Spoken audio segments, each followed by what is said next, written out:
Hi, welcome to Tea with Maggie and Linda. I'm Maggie Murphy. Had to think about that thing, did you? I'm Linda Jennings. And we're just happy as usual to be able to come into your homes and share with you the Word of God. So the little nuggets and things that He's shown us, we'd like to share them with you. So just sit back, relax, and enjoy the show.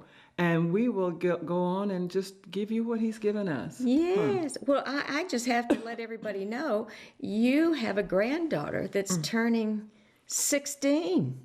Yes. Yes. Yeah, and it's party day today? It's party day today. Oh, that's Yes, exciting. yes. That's exciting. You know, everybody thinks they can have children and grandchildren, but that's not true. You've been blessed with a full quiver. And cutest little granddaughter I ever saw. Well, I just decided, with her mom and dad, to just do something for her. She's been a young lady that's really been, good Yes. up until this point. And then the last year, she carried straight A's. Wow. So I just want to do something for her. Now, I also have I have two granddaughters, and the oldest one, she's in her second year of college. So we're just moving on. You strutting now. Moving Oh, on. that's awesome. Yes. That's awesome. It's a bless the Lord thing. Mm-hmm. Bless the Lord. A couple quickies. Want to remind everybody that's local. The writers group meets on the second Monday of each month, and this coming month we're going to be talking about how to sell your books. So if you want to come, give me a call and I'll get the directions to you. And I haven't done this recently, so I want to do it now. Don't forget that on our website, www.spellitout.com, you can order my books. You can download my books if you have an ebook of any type, and it's Life Within the Veil and 40 days of devotions, 40 days of healing devotions.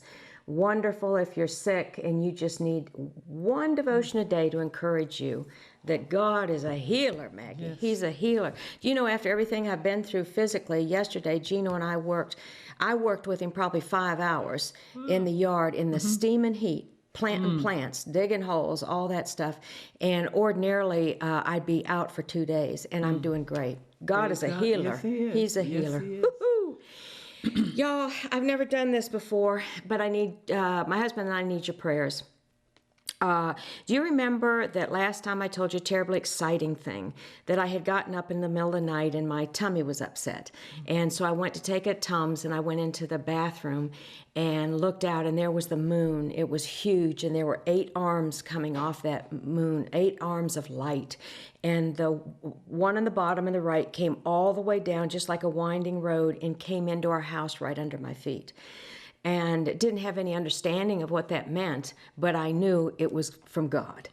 And so anyway, 2 days later, we had a terrible blow up with a neighbor, and they were upset because their dog was coming over, so I tried to take the dog back. And long story short, he pulled out a gun, and it was a bad, bad scene.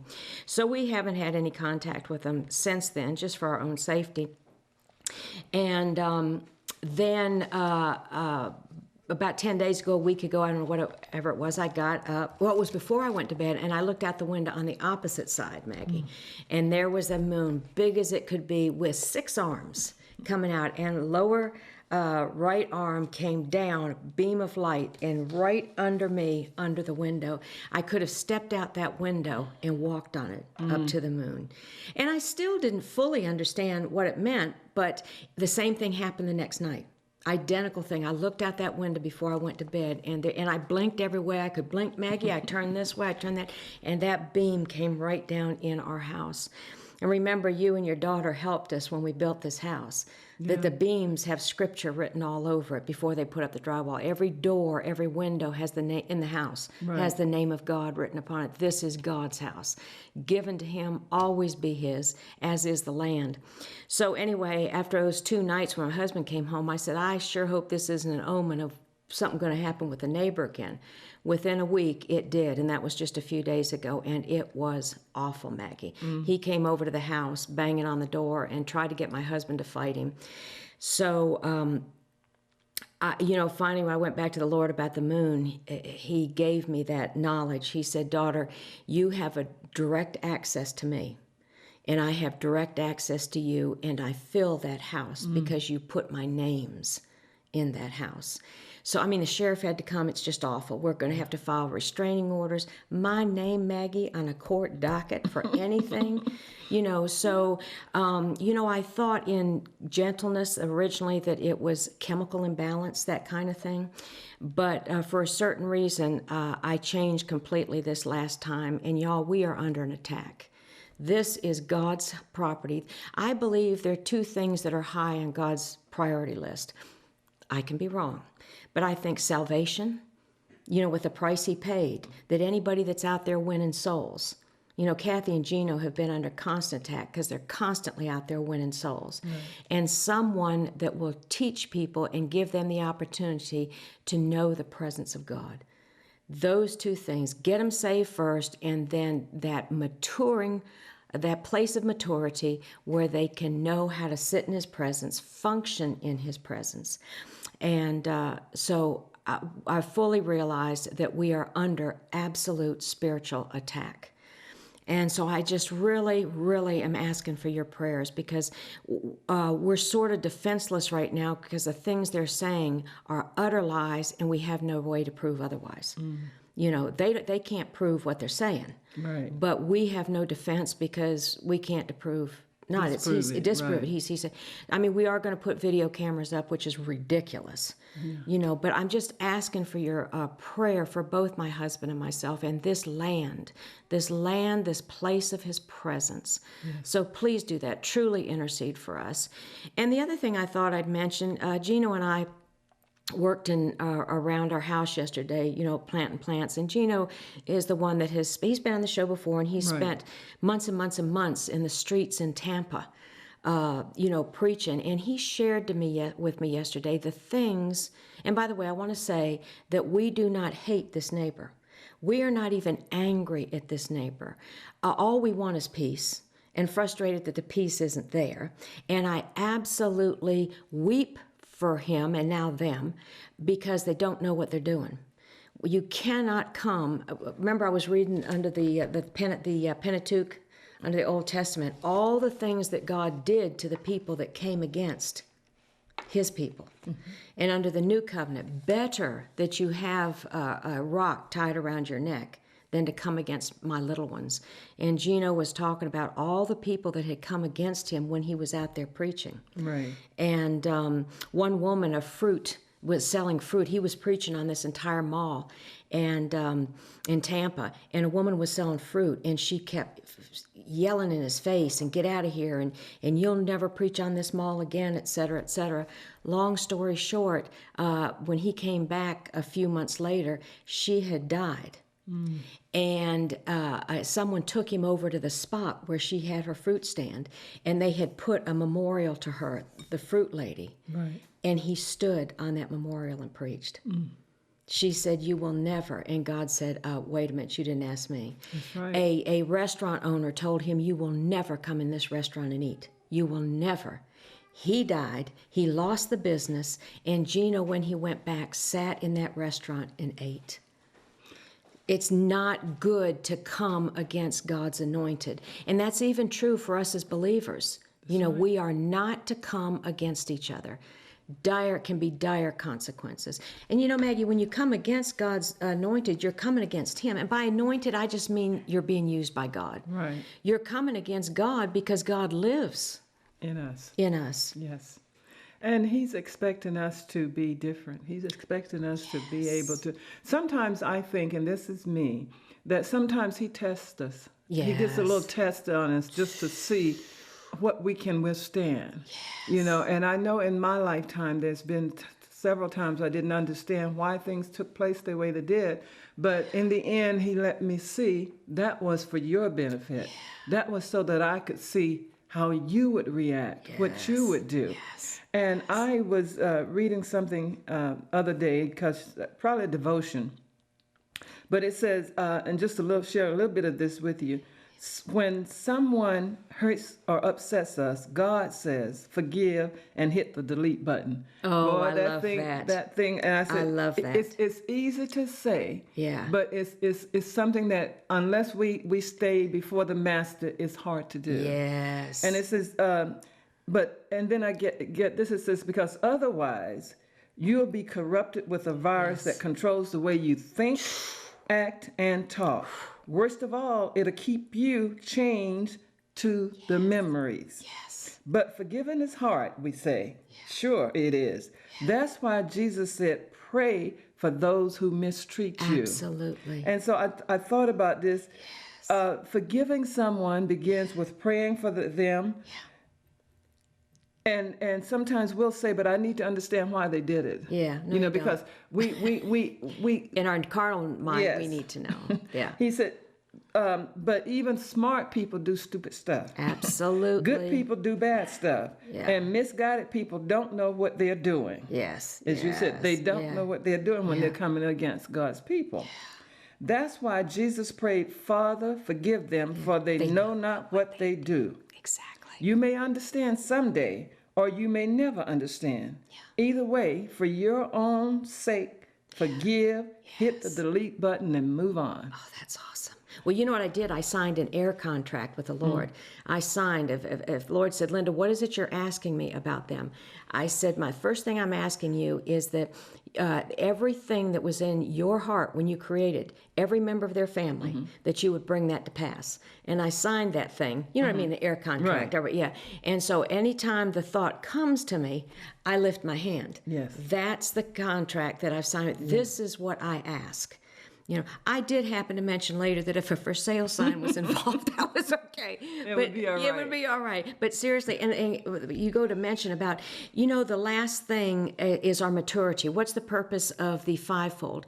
That we reach the whole measure of the fullness of Christ. Yes. And that last battleground is the heart. Yes. Yeah, well, actually the mind, but anyway, you get the point. So remember when I did the first show, when they, with a dog and all that stuff, because we're so sensitive with animals, I had to wrestle with that heart. You know, wrestle it this way, wrestle it that way. You will stay clean before God. Yes. You will stay clean before God. And I said to Tom the other day, I said, our defense in this whole thing is that we are pure, pure, pure. There's not a word said. There's not an action made, that we remain pure. When you remain pure, God will do your battles for you. Don't say a thing. God will do your battles for you at that point. Yes. And that's So- what he tells us. And ours Stand seems still. like an extreme, but Maggie, we all go through stuff. Yes. All go through stuff. Yes. The things Maggie and I've talked about, we all need to know. Yes. Yeah. So anyway, please pray for Tom and me, and we appreciate that. Go get yourself some tea, power packed with the antioxidants, and Maggie has something for us. We'll be back in just a second.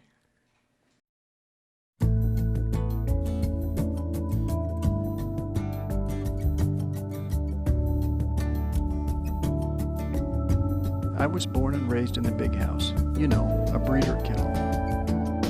My life was a cage of concrete floors until I was rescued and given a good home. Now I'm so happy. I'm loved and cared for, but it's really hard for me to be happy when I know thousands of others are still in prison facing an uncertain fate.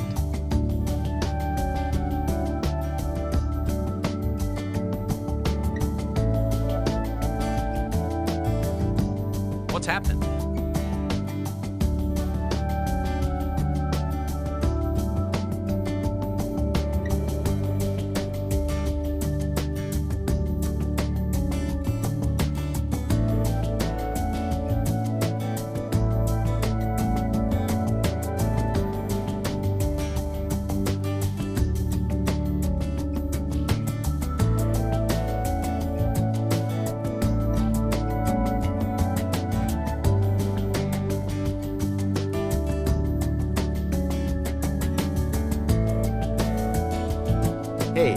How's it going?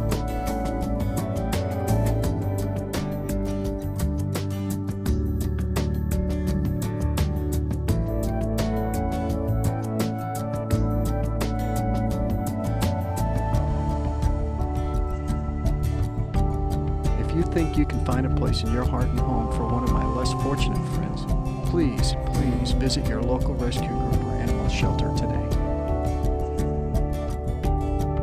Thank you.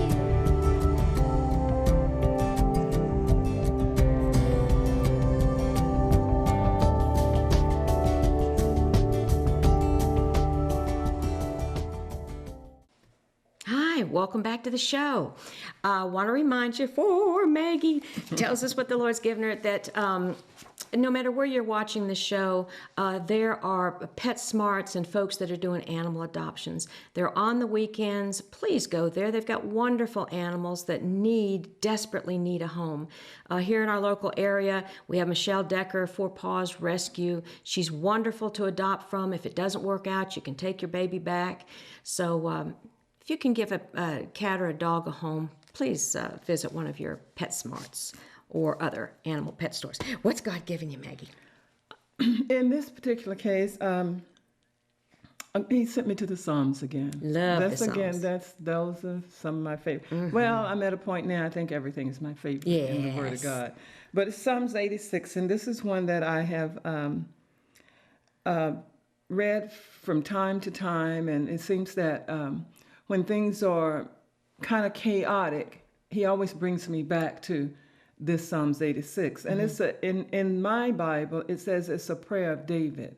And that just blesses my heart, because I know David he was a man after God's own heart. And so if he found it necessary to pray and pray about the different things going on in his life, then certainly, we have to. Yes. And so the prayer is, and I'm reading it from the Living Bible, from the NIV. And it starts with David is saying, "Hear, O Lord, and answer me, for I am poor and needy."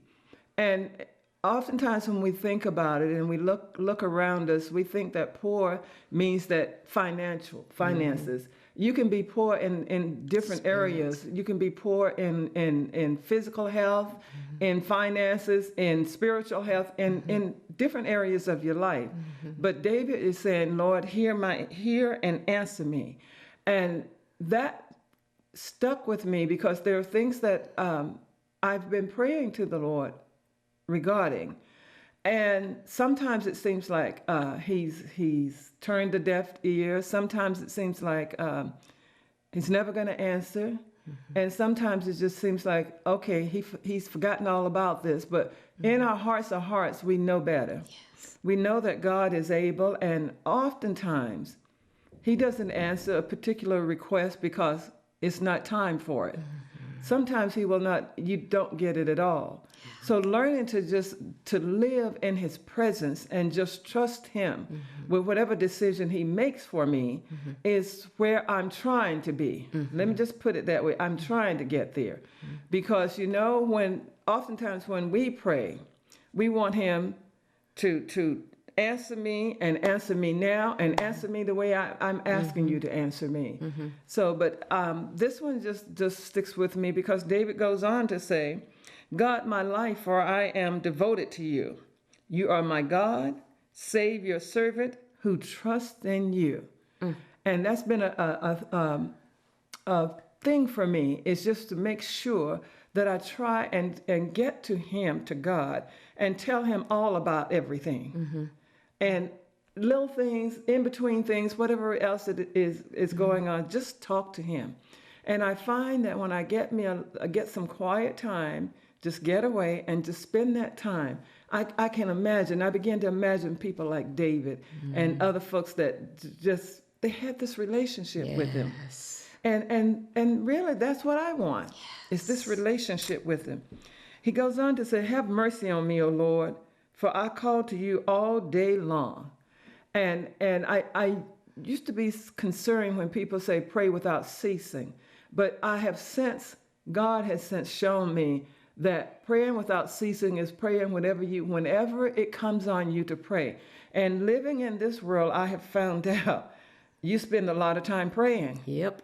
Day in, day out, night, day, you name it. You spend a lot of time praying. So I understand that pray without ceasing now. And and I'm grateful that God knows what he's doing. How about that? I'm just, I sit back sometimes and try to analyze and figure things out, and he'll say, why? Did I not tell you that my thoughts are so much? Exactly. You're never going to do it. So just do what I asked you to do. Yeah. And so he goes on, he says, David says, bring joy to your servant, for to you, O Lord, I lift up my soul. And what David is saying, look, bring joy, because I'm devoted to you, Lord. And that's where I struggle in some areas, because I heard you mention in the first part of the show, you mentioned Gino. And to me, he and Kathy are two devoted people. To me, they are, when they 100%. say they are devoted. And that takes courage. Yes, it does. It takes courage for you to be that's a good word, Maggie. For you to be that devoted. Kathy can just see anybody anywhere. Yeah. And she began to tell him about the Lord. I mean, and Gino, he is in his word, and he has the time set aside that's where I'm going to be, and whatever else goes on will have to go on without me. And the thing for us to understand is that oftentimes, and I don't understand it, and you can go back and look at examples in the Bible, when people devoted their lives to God, then things around them didn't go well. Right. But through it all, if they stay devoted, I read something the other day, and it said that about Mother Teresa, and it was saying that she didn't have anything fancy. Right. But she went before kings and everybody else, Presidents. and her concern was for the poor, hurting people. Dying. And she could have been sitting somewhere. Probably somebody would have put her on the throne, TV show, all kinds of things. But that was her calling, Exactly. and that's where she wanted to be. Exactly. And so, And nothing wrong with a TV show. No. But her calling was devotion to the poor and the dying. Yes. And nothing would interfere with what God had called her to do. And that's what I'm called. That's my prayer. Yeah. Is, Lord, for me to be devoted to you in all that I do. And I keep hearing this phrase from different places, different churches, different pastors, different people saying, God is tired of us playing with him. Right. And I said, well, I am not looking to play with him. I'm looking to be a child of the King. Exactly. So I can relate to David, who I can picture in my mind just having this time with God. Yes. And he's just talking to him, and he's saying, he's just pouring out his heart. And that's where I can. You know what Gino understand. said to me yesterday? He broke down and cried on my back porch. He said, people have come against me because I'm not, I say you're lazy, you're not working, you're not doing these things. And he said he'll be 3 o'clock in the morning, and he can't get away from the beauty of God, the presence of God. And he said, God said to him, you let them mock you. But I'm looking for a man that will seek me with everything he has, a man that hungers to stay in my presence. And he said, when God said to him, won't you stay with me just a little longer? Yes. He said, I broke down, I cried, and I cried, and I cried. Yes. Cried and I cried. Won't you? He's looking for a man, a woman that will love him with such devotion that all I care about is you, God, being in your presence. That's it. And not caught up in all the other things that are going on in this world, because this too shall pass. It shall pass. It shall pass. But David goes on to say, you are forgiving and good, O Lord. And that's word, that forgiving. That's it. That's it. Abounding in love to all who call to you. Mm-hmm. Isn't that something? He doesn't pick and choose. No. He knows our hearts. And when we come to him, he's looking at us from his point of view. Yes. And I'm so grateful for that, because if he looked at me from man's point of view, I'd probably be tore up somewhere. Right. Like Gino. But he looks at me through his lens, and not through what somebody else has said or done He looks at me, just the two of us. Exactly. And I understand. You were talking earlier in the show about the beam, and when you saw the light beam, and God is so wonderful in blessing us individually with what he thinks we need. Exactly. And the beams were for you. Exactly. And he has done things in my life that I know it was his just for doing. you. And that was just for me. Yeah. And I'm amazed because this all-powerful God can just spend whatever time he chooses to with me, with you, with Gino, with whomever, and still not miss a beat. Exactly. And I said, That's the awesomeness of omnipresence, is that he's every place fully at the same time, and therefore he can manifest that fullness where he wants to. So he can bless you, he can bless me, he can bless Tom, he can bless y'all out there, all at the same time in the exact way that you need to be blessed. Way. Yeah. Awesome. Yes. I still try and grasp different things, when I'm reading the word. Like I say, I tell people when I'm teaching Bible classes, I said, here I am again. I said, my brain was doing this little spinning thing last week. And when I'm getting ready to tell them something I came up with, I says, and I read in the word that God looks down from heaven and sees all mankind. I said, think about that. Yeah. I mean, think about him being able to see all over the world and then some. And know what everybody's doing, and Yes. everybody's even thinking, what they ever have thought and what they will think. We're not capable. We're Of grasping no that. way, no, and when I began to think about those things about him, it blesses me in that I said, why would I go in some other direction? And why would I question him? Yeah, why? Who am I? I'm not even the size of an ant. An ant's leg, an ant's toe in relation to everything. Why would I dare go against him or question him? Yeah. And then I can be like David here, who says, hear my prayer, O Lord. Yes. Listen to my cry for mercy. In the day of my trouble, I will call to you, for you will answer me. Among the gods, there is none like you, O Lord. None. No deeds can compare with yours. All the nations you have made will come and worship before you, O Lord. Isn't that something? They will bring glory to your name. Again, my brain's spinning, and I was thinking about how, as I was reading the word, I was thinking about how the word says, in his return, every knee shall bow, Yes. and every tongue shall confess.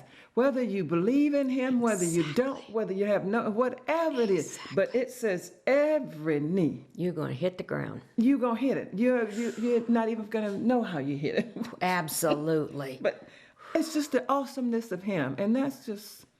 Oh, man.